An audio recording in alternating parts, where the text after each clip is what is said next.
Domingo man ugma adlaw, dili mo motawag og Happy Sunday, kundi Per Sunday.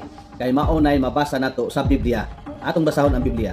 Juan kapitulo 20 bersikulo 19 ang pulong sa Dios. Sa dihang kilom-kilom na niadtong Domingoha, nagtigom sa usa ka balay ang mga tinun-an ug tungod sa ilang kahadlok sa kadagkuan sa mga Hudyo, gitrangkahan nila ang mga pultahan sa balay nga ilang gitiguman.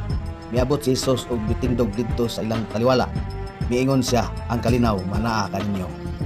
Dili lagi ta mo tawag og Happy Sunday, kay dili na siya adlaw nga igsisimba.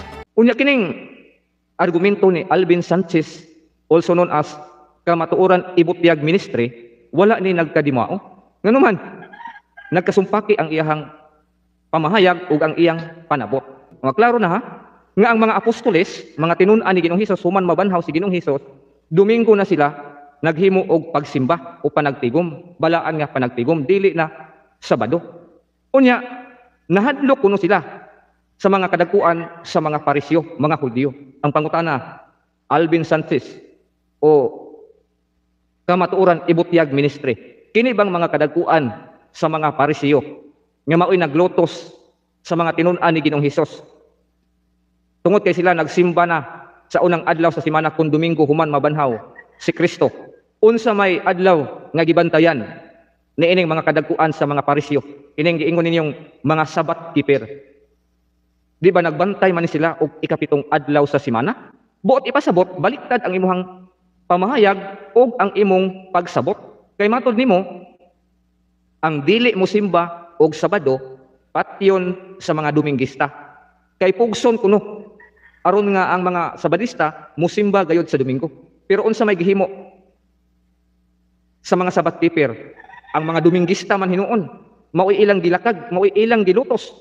Kay kini mga Parisyo, mga kadagkuan sa mga Hudyo, wala ni sila mutuo ni Ginoong Hesus. Nga si Ginoong Hesus mao ang Mesiyas, mao ang buhi nga Dios, matuod nga Dios. Unsay adlaw ilang igsisimba? Ikapitong adlaw sa semana. Muna nga nagkasumpaki ang imuhang pamahayag, Alvin Sanchez, ug ang imong pagsabot. Nahulog na hinuon ka nga matod nila ikaw dili angay. Kung dili pa na mao ang adlaw nga igsisimba, wala unta moingon si Ginoong Hesus kanila og mainyo ang kalinaw.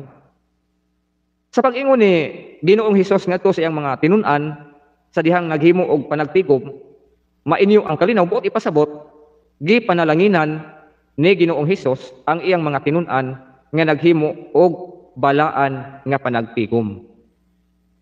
Unya moingon ka nga